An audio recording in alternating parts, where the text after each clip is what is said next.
My name is Olivia Hayes. I'm 32 years old. 3 weeks ago, I stood in a ballroom filled with 150 people, my father's colleagues, business partners, and family friends, and watched my mother lean into a microphone and say, "At least Olivia found a husband, even if we don't know what he does for a living." The room laughed. My father smiled. My sister smirked. And my husband, the man they'd dismissed as a nobody for 4 years, slowly pushed back his chair and stood up. What happened next made my father's business partner drop her wine glass, made my mother go pale, and made my sister finally understand why I'd never once asked our parents for money. Before I tell you this story, please take a moment to like and subscribe, but only if you genuinely enjoy it. And I'd love to know where you are watching from and what time it is there. It started 6 years ago, the night I met Ethan. I was 26, exhausted from a long day of parent-teacher conferences and desperate for caffeine. The coffee shop near my school was crowded, but there was one empty seat across from a man typing furiously on his laptop. "Mind if I sit here?" I asked. He looked up, dark eyes, warm smile. "Please." We didn't talk much that first day. He worked. I graded papers. But when I got up to leave, he said, "Same time tomorrow." I came back. So did he. For 2 months, we shared that table. He told me he worked in education. I told him I taught 3rd grade. He never asked about my family's money. I never asked about his. It was the first time someone saw me. Not my father's company, not my sister's shadow, just me. When Ethan finally asked me to dinner, I said yes before he finished the sentence. We dated for 2 years. Simple dates, farmers markets, movie nights. He cooked for me in his modest apartment.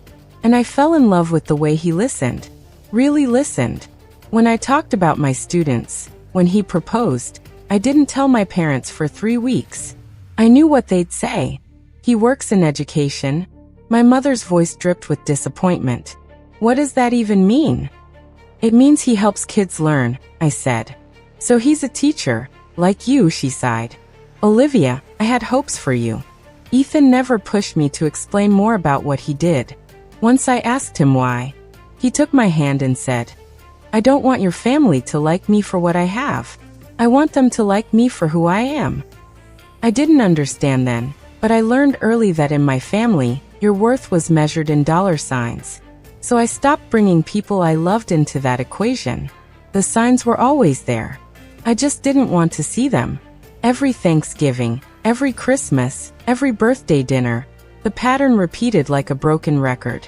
"Victoria, tell everyone about the Henderson deal," my mother would say, beaming at my sister. "2 million. Can you believe it?" Victoria would flip her hair, launch into some story about client negotiations, and the whole table would lean in like she was announcing a cure for cancer. Then my mother would turn to me. "And Olivia, you're still teaching?" she said, the way someone might say unemployed. "3rd grade now." I'd say, "I have this one student, Emma, who couldn't read 6 months ago. Last week she finished her first chapter book." "That's nice, dear." My mother would already be looking at her phone. That was sign number 1. Sign number 2 hurt worse. Last spring, my students put on a play. They'd worked for months memorizing lines, painting sets, making costumes from cardboard and glitter. I invited my parents. "Dad, it's on the 15th at 3 o'clock.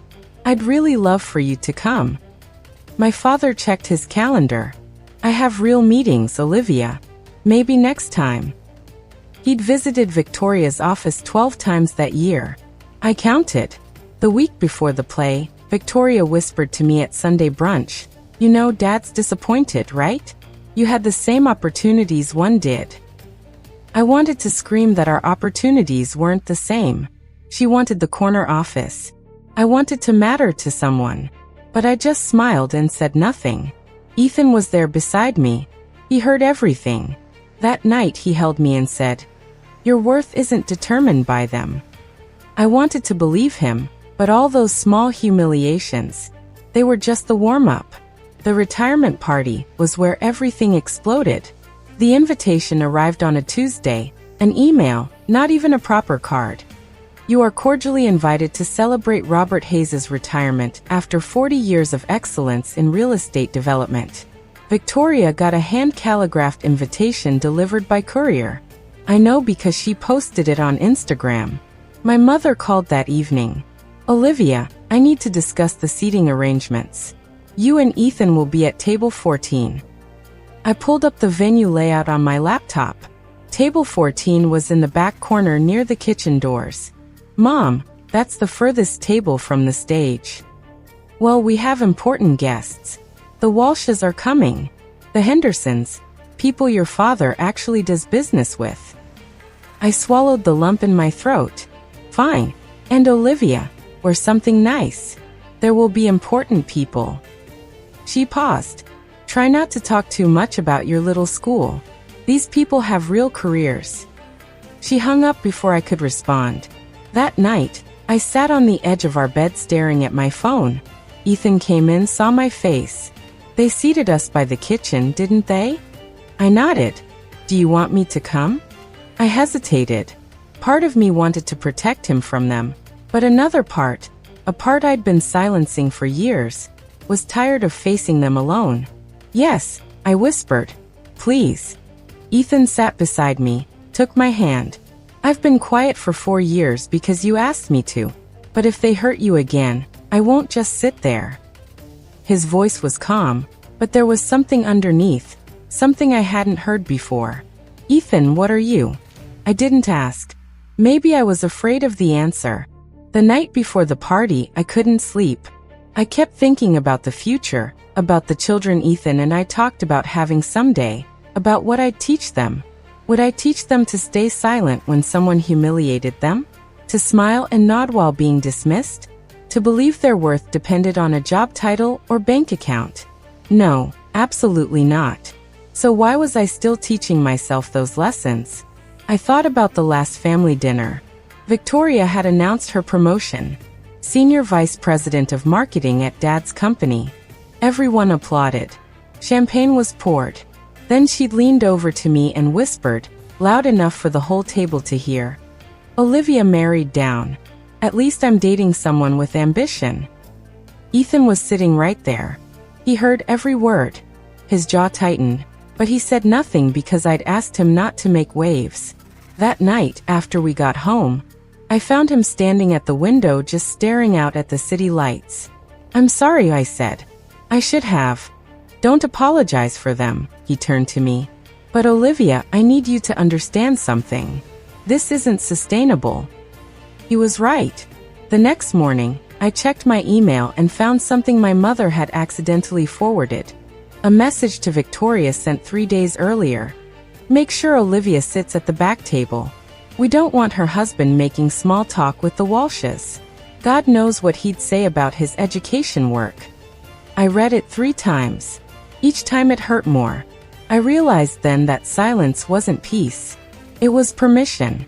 Permission for them to keep hurting me, keep hurting us. Something had to change. And the retirement party. That was going to be the turning point, one way or another. The grand ballroom of the Hartwell Hotel was everything my father loved. Excessive, expensive, and designed to impress. Crystal chandeliers, white tablecloths, a 12-piece orchestra playing soft jazz, 150 guests in designer gowns and tailored suits, all gathered to celebrate Robert Hayes's 4 decades of excellence. Ethan and I arrived at 7. He wore a simple navy suit. I wore a black dress I'd bought on sale 3 years ago. At the entrance, my mother stood greeting guests like royalty receiving subjects. She wore emeralds, actual emeralds. Olivia. She air-kissed my cheek. You came? Of course I came. It's Dad's retirement. Her eyes flicked to Ethan. And you brought him, my husband. She forced a smile. Table 14 in the back. We know. We made our way through the crowd. I felt the glances, the whispers. Hayes's older daughter, the teacher, married to nobody special. Near the stage, I spotted Victoria, red designer gown, diamond earrings, standing beside our father like she was the guest of honor. She saw me and waved, a little flutter of fingers that somehow felt condescending. Table 14, Ethan murmured. Convenient. It was worse than I'd expected, not just near the kitchen, practically in it. Every time a server passed, we had to pull in our chairs. As we sat down, a woman at the next table turned around. Expensive suit, sharp eyes. I recognized her. Patricia Walsh, one of my father's biggest business partners. She looked at Ethan, frowned slightly, tilted her head. "Have we met?" she asked him. Ethan smiled politely. "I don't think so." Patricia kept staring. Then she pulled out her phone and started scrolling. Something flickered across her face, surprise recognition. But before she could say anything, the lights dimmed. My father took the stage. Before my father could speak, Victoria appeared at our table. She held a champagne flute like a weapon. "Olivia, you actually came?" "Why wouldn't I? Just surprised, that's all. These events aren't really your scene." Her eyes slid to Ethan. "Nice suit outlet." "No," he said calmly. "Just simple." "Simple, right?" She smiled. "Ethan, remind me. What do you do again?" "I work in education." "Education." She let the word hang there. "Like tutoring? SAT prep? Something like that? So like Olivia then, birds of a feather." Victoria laughed at her own joke. "Well, at least you have each other." I felt heat rising in my chest. My hands trembled under the table. "Victoria," I said quietly, "don't you have somewhere else to be?" "Relax, sis. I'm just making conversation." She sipped her champagne. "Dad's about to speak. Try not to look too bored. We have photographers." She sauntered away, hips swaying, clearly pleased with herself. Under the table, Ethan took my hand. His grip was firm, steady. "You okay?" he asked. "No. Do you want to leave?" I looked at my father on stage, at my mother beaming from the front row, at Victoria positioning herself for the perfect photo op. "Not yet," I said. "I need to see this through." Ethan nodded slowly. She doesn't know what she's mocking. That's the saddest part. I didn't understand what he meant. Not then. The orchestra fell silent. The room settled. My father tapped the microphone. "Welcome, everyone. Thank you for being here tonight." 150 faces turned toward the stage, smiling expectantly, and I sat in the back near the kitchen, holding my husband's hand, telling myself that this time would be different. It wasn't. It was worse. My father had always been good at speeches, confident, commanding, the kind of voice that made people lean forward. 40 years, he began. 40 years of building something from nothing. 40 years of deals, negotiations, and yes, a few sleepless nights. Polite laughter rippled through the crowd. But I didn't do it alone. He gestured toward the front table. My wife Margaret, my rock, my partner in everything. My mother pressed a hand to her chest, eyes glistening on cue.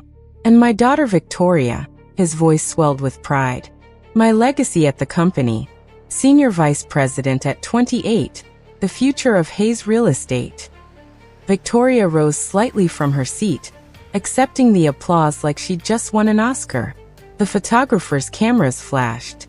"Victoria has exceeded every expectation," my father continued.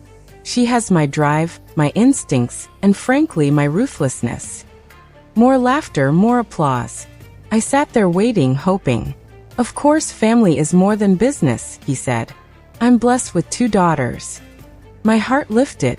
Maybe this time. My father's eyes found me across the ballroom. He smiled, but the smile didn't reach his eyes. It was the smile he gave difficult clients. And Olivia, my eldest. A pause too long. She's still trying to figure out what to do with her life. Scattered laughter. Awkward, uncomfortable. But we love her anyway. He said it like a punchline. I felt the blood drain from my face. 150 people were looking at me now. Some pitying, some amused, some just curious about the lesser daughter. Ethan's hand tightened around mine. When I looked at him, his expression was stone. My father had already moved on. "Now let me tell you about our plans for the foundation." But he wasn't done with me. Not yet. While my father droned on about tax-deductible charitable contributions, Patricia Walsh was staring at my husband, not casually, intently, like she was solving a puzzle. She kept glancing at her phone, then back at Ethan, scrolling, zooming, comparing. I tried to focus on my father's speech, but her attention was impossible to ignore. Finally, she leaned across the gap between our tables. "Excuse me," she whispered. "I'm sorry, but I have to ask, have we really never met?" Ethan shook his head. "I don't believe so. You just look so familiar." She held up her phone, showing him something on the screen.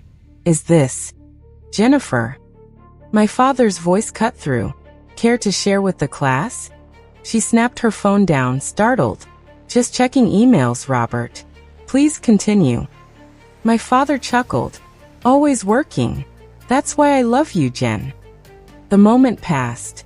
Patricia returned to facing the stage, but I saw her glance back at Ethan 2 more times, and I saw her expression, the barely concealed shock, the way her mouth opened slightly then closed.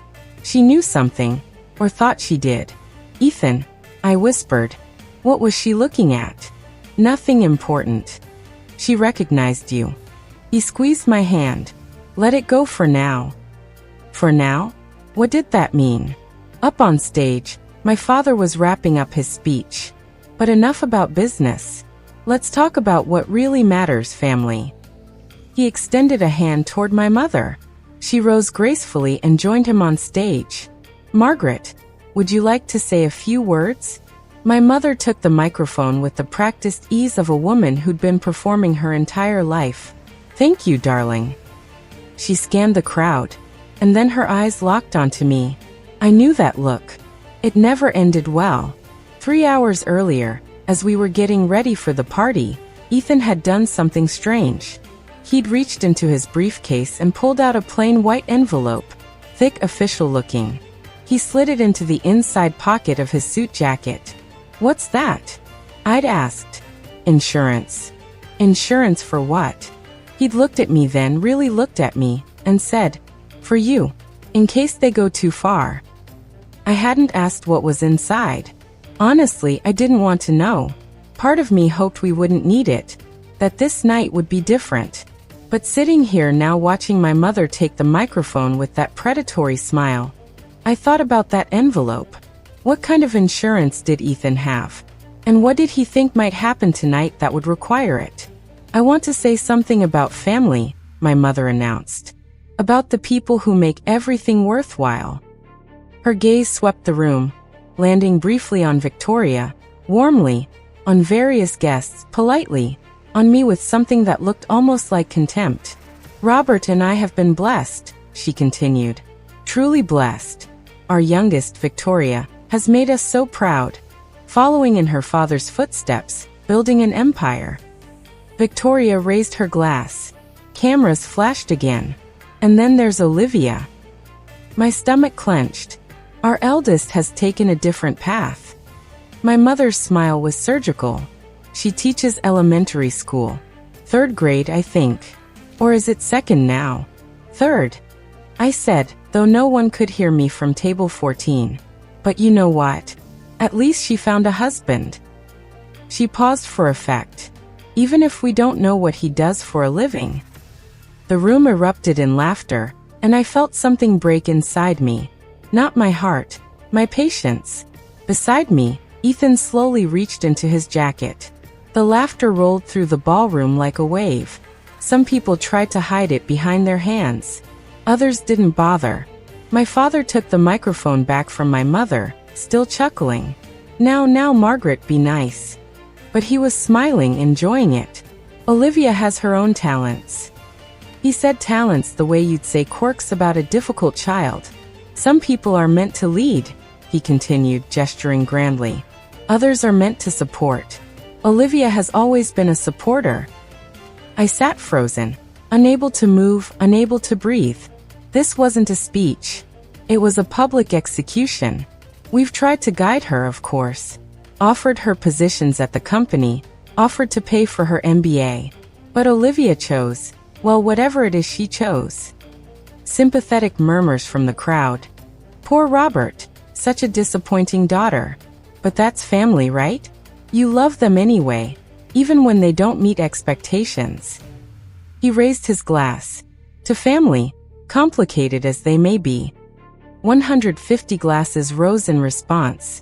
To family.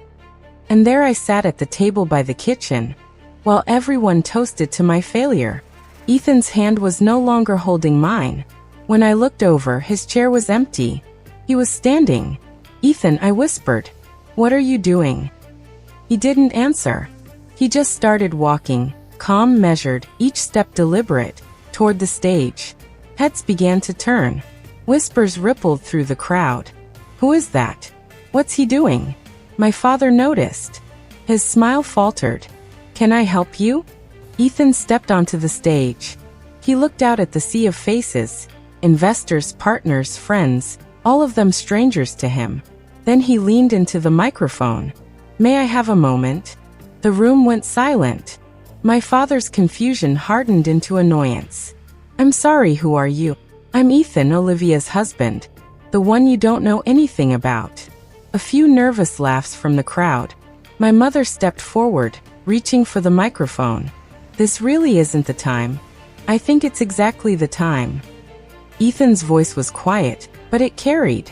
Every word crisp, every syllable controlled.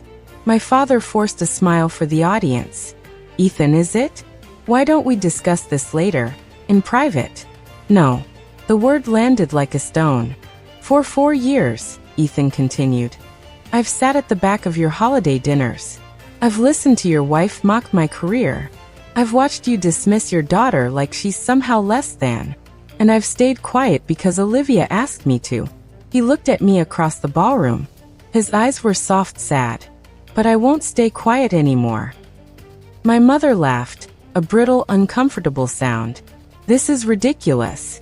Helen, get security." "No need." Ethan held up a hand. "I'm not here to make a scene.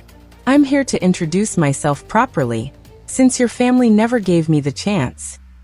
Victoria pushed through the crowd, champagne sloshing. "This is insane. Who does this guy think he is?" "Excellent question," Ethan said. "Thank you for asking." He reached into his jacket pocket. My heart stopped. The envelope. But he didn't pull it out. Not yet. Instead, he straightened his tie and faced the audience. "My name is Ethan Parker Hayes." Patricia Walsh made a sound. A gasp, maybe. Her hand flew to her mouth. "And I believe," Ethan said calmly, "some of you may have heard of my company." The room seemed to hold its breath. Even my father looked uncertain now. "What company?" he asked. Ethan smiled. Before Ethan could answer, Victoria grabbed the microphone. "Okay, enough of this." She positioned herself between Ethan and the audience. "Olivia, come get your husband. He's embarrassing himself." "I'm not finished," Ethan said. "Yes, you are." Victoria's voice dripped with condescension. "Look, I get it. You feel defensive because we pointed out the obvious. But let's be real here." She turned to the crowd, playing to them now. "Olivia married a guy who probably makes less than my assistant. And that's fine, really. Not everyone can aim high." Someone actually laughed, a loud, braying laugh from the back of the room. "Maybe he's a tutor. Maybe he grades papers. Whatever working in education means." She made air quotes. "The point is, this is Dad's night, not your night. So please, sit down, go back to your little corner, and let the adults finish celebrating." She thrust the microphone at Ethan, expecting him to take it and slink away. He didn't. Instead, he took the microphone. And he smiled. Not a smug smile, not a vengeful one. Just calm. "You're right," he said. "This isn't my night. But it became my night when your family publicly humiliated my wife in front of 150 people." Victoria rolled her eyes. "Oh my God, so dramatic." "I work in education," Ethan continued, ignoring her. "You're right about that. But I don't grade papers. I don't tutor." He paused. "Let the silence build.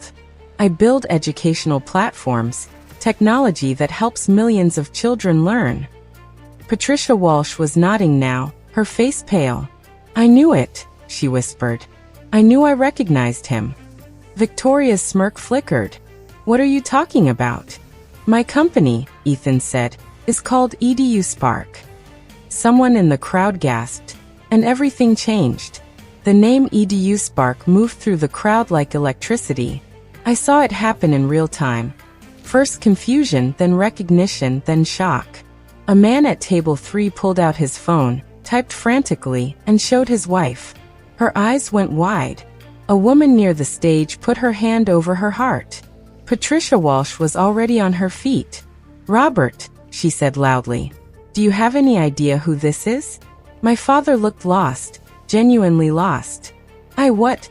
EduSpark, Patricia repeated. The educational technology company. They were just valued at $200 million. It was on the cover of Forbes 3 months ago. The murmurs intensified. 200 million. Forbes cover story. Victoria's face had gone from smug to confused to something approaching horror. That's not possible. I assure you, Ethan said calmly, it's very possible. My mother clutched my father's arm. Robert, did you know about this? Of course I didn't know. Olivia never told us. You never asked. Ethan's voice cut through. In 4 years, not once did you ask me a single real question about my work, about my life, about anything. He stepped forward. The spotlight followed him. You assumed I was nobody because I didn't brag, because I didn't drop names or flash money, because I sat quietly at your holiday dinners and didn't try to impress you. The room was utterly silent now. No one moved. No one breathed. Last year, Forbes named me one of their 30 under 30 in education. I've been interviewed by CNN, MSNBC, and the Wall Street Journal.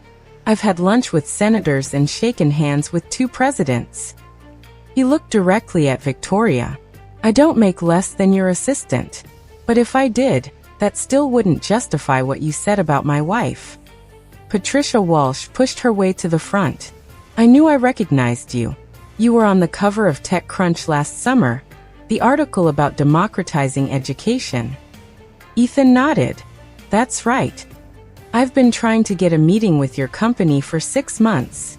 She turned to my father, accusation in her voice. Robert, you've been talking about getting into edtech. The opportunity was literally at your dinner table. My father's face was a mask of barely controlled panic. We never. You never bothered to find out. Ethan reached into his jacket and pulled out the envelope. But that's not why I'm up here. He opened it, removed a document, thick, official. This is a contract, he said. A $5 million grant to fund STEM programs in underprivileged schools across Massachusetts. $5 million. The number rippled through the crowd. The first recipient, Ethan looked at me. His eyes were shining. Lincoln Elementary. Olivia's school. I felt tears streaming down my face. Not because of the money, not because of the status, but because for the first time in my life, someone was standing in front of my family and saying, Olivia matters. Your daughter, Ethan continued, teaches children who have nothing. She shows up every single day for kids that society has forgotten. She buys supplies with her own money. She stays late to help struggling readers. She changes lives. His voice cracked slightly. And you call her a disappointment? You call her a supporter? He shook his head. Olivia is the reason I built my company, because I saw what teachers like her do, and I wanted to give them the tools they deserve. He looked at my parents, my father gray-faced, my mother clutching her pearls. I work in education. I just happen to own the company. Ethan held up the contract so everyone could see the EduSpark logo at the top, his signature at the bottom, the school's name highlighted in yellow. This isn't charity, he said. This is an investment, because what Olivia does matters. What every teacher does matters. He stepped away from the microphone and walked toward me. The crowd parted silently, like the Red Sea. I stood up. My legs were shaking. I didn't know if I could stay upright. When Ethan reached me, he took both my hands. I'm sorry I didn't do this sooner, he said quietly. I kept hoping they'd see you. The real you. The way I see you. Ethan. I couldn't find words. I've never been prouder to be your husband. Behind us, I heard my mother's voice trembling. Olivia, honey, why didn't you tell us? And there it was, the question that held everything that was wrong with my family. I turned to face her. My father stood frozen beside her. Victoria had backed away from the stage entirely, trying to disappear into the crowd. Would it have mattered? I asked. Of course it would have. Really? I felt something hardening inside me. Not anger, clarity. You've been dismissing me for 32 years. You've made me feel worthless at every opportunity. You just called my husband a nobody in front of everyone you know. I gestured at the room. If Ethan were actually broke, if he really were a tutor making minimum wage, would that make your behavior okay? My mother opened her mouth, closed it. That's what I thought. Ethan squeezed my hand, supporting me, but not speaking for me. This was my moment. My voice. And I finally knew what I wanted to say. My father stepped forward, business instincts overriding his shock. Ethan, I had no idea. We should talk. Perhaps a partnership. No. The word hung in the air. Simple, final. But this is exactly the kind of opportunity. The opportunity was 4 years ago. Ethan's voice was calm but immovable. When you could have treated your daughter with respect. When you could have asked me a single real question instead of assuming I was beneath you. My father sputtered. We didn't assume. You sat us by the kitchen. That was a seating arrangement issue. You forwarded an email telling Victoria to keep us away from your important guests. My mother went pale. She'd forgotten about that. How did you? Olivia showed me the one you accidentally sent her. I watched my parents exchange a look. For the first time, they had no spin, no excuse, just the raw truth of what they'd done. We can start over, my mother said desperately. Family is family. Is it? I stepped forward. Because you've spent my entire life making me feel like I'm not really part of this family. Like I'm an embarrassment, a charity case. Olivia, that's not. You said you didn't know what my husband does for a living. But the truth is, you never asked, not once, about him, about me, about what we're building together. Victoria tried to interject from somewhere in the crowd. This is so unfair. How are we supposed to know? You weren't supposed to know, Ethan said. You were supposed to be decent. That shouldn't require a Forbes article. The crowd was motionless, watching, witnessing. My father looked around at his guests, his partners, his legacy, all of them staring. Perhaps, he said tightly, we should continue this privately. No, I said. I'm done doing things privately. I walked toward the stage. Ethan walked with me, his hand on the small of my back, supporting, not leading. When I reached the microphone, I looked out at the crowd. All these people I'd been taught to impress, to perform for, to never disappoint. And I realized I was done performing. I'm Olivia Hayes, I said. The disappointing daughter. A nervous ripple of laughter. For 32 years, I've tried to earn my parents' approval.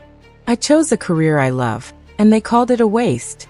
I married a man I love, and they called him a nobody. I showed up to every holiday, every birthday, every event, and they sat me by the kitchen. My voice was steady, stronger than I'd expected. Tonight, you found out my husband is successful, by your definition of success. Wealthy, famous, influential. I looked at my parents. But here's the thing, that shouldn't change anything. The way you treated me was wrong before you knew about Ethan's company. And the fact that you're only interested now that there's money and connections involved, proves exactly what I always suspected. My mother had tears in her eyes, real ones? Performed ones? I couldn't tell anymore. Olivia, please. I'm not finished. She fell silent. I have a job that matters. A husband who loves me. A life I built without your approval. I took a breath. And from now on, respect is the minimum requirement. Not optional, not conditional on who my husband is, just basic respect. I looked at Victoria. At my mother, at my father. If you can give me that, we can try again. If you can't. I took Ethan's hand. Then this is goodbye. We turned and walked out. 150 people watched us go. We didn't speak until we were in the car. Ethan drove. I sat in the passenger seat, staring out the window, watching the city lights blur through my tears. Are you okay? He finally asked. I don't know. I wiped my face. I feel empty, like I've been holding something heavy for years, and I finally put it down. That's not empty. That's light. I laughed, a wet, broken sound. My phone hadn't stopped buzzing since we left. I finally looked at it. 23 missed calls. 14 from my mother, 6 from my father, 3 from Victoria. Voicemails were piling up. I played my mother's first message. Honey, please come back. This was all a misunderstanding. We need to talk. Misunderstanding. Like she'd accidentally mispronounced my name. My father's voicemail was shorter. Ethan seems like a great guy. Let's have dinner. I have some ideas about. I deleted it before he could finish pitching a business deal. Victoria's text was the most revealing. I read it out loud to Ethan. I can't believe you hid this from us. That's so selfish. He shook his head slowly. Selfish. She still thinks she's the victim. Of course she does. I turned my phone off, let the silence settle around us. Do you regret it? I asked, staying quiet for so long. Sometimes. He reached over, took my hand. But I didn't do it for them. I did it for you. Because you asked me to. I know. And tonight, I thought about it. About what? I watched the road ahead, dark, uncertain. I finally said what I needed to say. Are you glad? Not yet, I admitted. But I think I will be. The fallout started the next morning. Patricia Walsh called Ethan at 8 a.m. I listened from the kitchen while making coffee. I want to apologize for last night, she said. I had no idea Robert's family would. Well, that was appalling. It wasn't your fault, Ethan said. Still, I've been trying to get a meeting with EduSpark for 6 months. I kept going through Robert, thinking he might have connections. Turns out the connection was at his daughter's table. She laughed, but there was an edge to it. Anyway, I'd love to discuss partnership opportunities when you're ready. After she hung up, Ethan looked at me. Patricia was my father's biggest potential investor. She called him this morning, withdrew her interest in his development project. I should have felt satisfied. I didn't. But I didn't feel guilty either. Over the next week, the story spread through Boston's business community like wildfire. Robert Hayes's family publicly humiliated a $200 million CEO at his own retirement party. Not just any CEO, the Forbes 30 Under 30 CEO who'd been on CNN. The optics were devastating. 2 deals my father had been cultivating for months fell through. The partners cited concerns about judgment and reputational alignment. In business, I learned, reputation is currency. That night, my father's account was overdrawn. Victoria was quietly removed from the Henderson project. Too much awkwardness, apparently. She blamed me, of course. Texted me a long rant about how I'd destroyed everything. I didn't respond. The most surprising call came from my father's company's PR team. They wanted to know if Ethan would consider a joint statement. Something about healing family rifts and moving forward together. Ethan declined. There's nothing to spin, he told them. The truth is the truth. 1 week after the party, Uncle Frank called. Frank was my father's older brother. The one who'd left Hayes Real Estate 30 years ago to become a high school principal. The one my father called the family disappointment before I inherited the title. Olivia. His voice was warm, familiar. I heard about the retirement party. I'm sure you did. I've been telling Robert for years he was wrong about you. I felt something loosen in my chest. You have. Every Christmas, every Thanksgiving, every time he made some comment about your little teaching job. Uncle Frank sighed. He never listened. Your father only hears what he wants to hear. I thought about all those family dinners. The ones where Uncle Frank sat in the corner, quiet, while my father held court. Why didn't you ever say anything to me? I asked. Because I didn't want to interfere. And honestly, I wasn't sure if you'd believe me. He paused. But what Ethan did, standing up for you like that, it took guts. It did. And what you did, Olivia, standing up for yourself at the end, that took even more. I started crying then, not sad tears, something else. Release. I'm proud of you, kid, Uncle Frank said. I always have been. I just wish I'd said it more. Thank you, I managed. And Olivia, family isn't about blood. It's about who shows up for you. His voice cracked slightly. Ethan showed up. And so did you. For yourself. After we hung up, Ethan found me on the couch still crying. Good tears, he asked. Good tears. He sat beside me, put his arm around my shoulders. Not everyone in your family gave up on you, he said. I know. I leaned into him. I'm finally starting to see that. 3 weeks later, when I finally agreed to see my parents again, I chose a coffee shop. Neutral ground, public enough that they'd have to behave. My parents were already there when I arrived. They looked older somehow, smaller. My father was wearing a polo shirt instead of his usual suit. My mother's jewelry was conspicuously absent. I sat across from them. Ethan had offered to come. I told him no. This was something I needed to do alone. Thank you for meeting us, my father said. His voice was stiff, rehearsed. Thank you for respecting my boundaries about the location. An awkward pause. Olivia, my mother started. We want to start over. Starting over requires acknowledging what went wrong. Another pause. They exchanged glances. We were hard on you, my father admitted, because we wanted more for you. No. I kept my voice level. You were hard on me because I didn't fit your definition of success. There's a difference. My mother's eyes glistened. We just wanted you to have security, a stable future. I have security. I have stability. Just not the kind you respect. We do respect, Mom. I held up my hand. You called my husband a nobody in front of 150 people. You seated us by the kitchen. You forwarded emails about keeping us away from your important guests. She had nothing to say to that. I'm not looking for apologies, I continued. Words are easy. I'm looking for change. What kind of change? My father asked. Basic respect. Real questions. Actual interest in my life. Not just when it benefits you. I looked at both of them. I'll give you a chance, but it's conditional. Respect first. Always.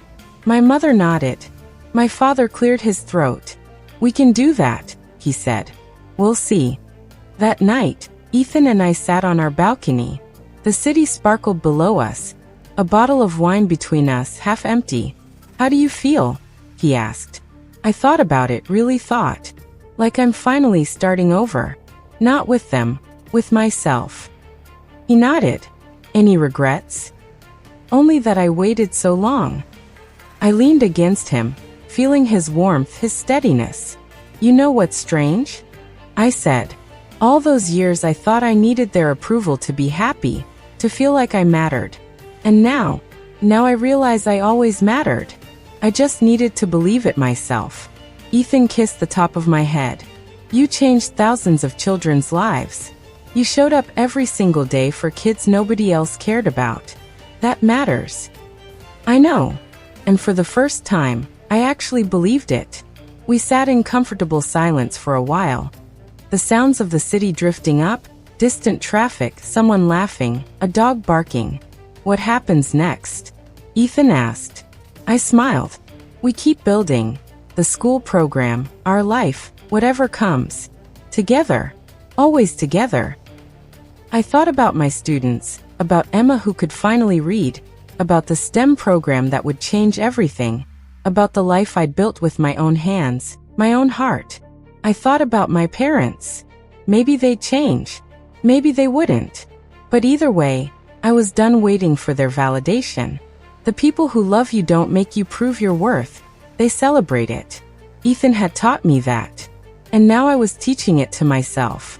You know what? I said. What? I smiled at him. Really smiled. I think I'm going to be okay.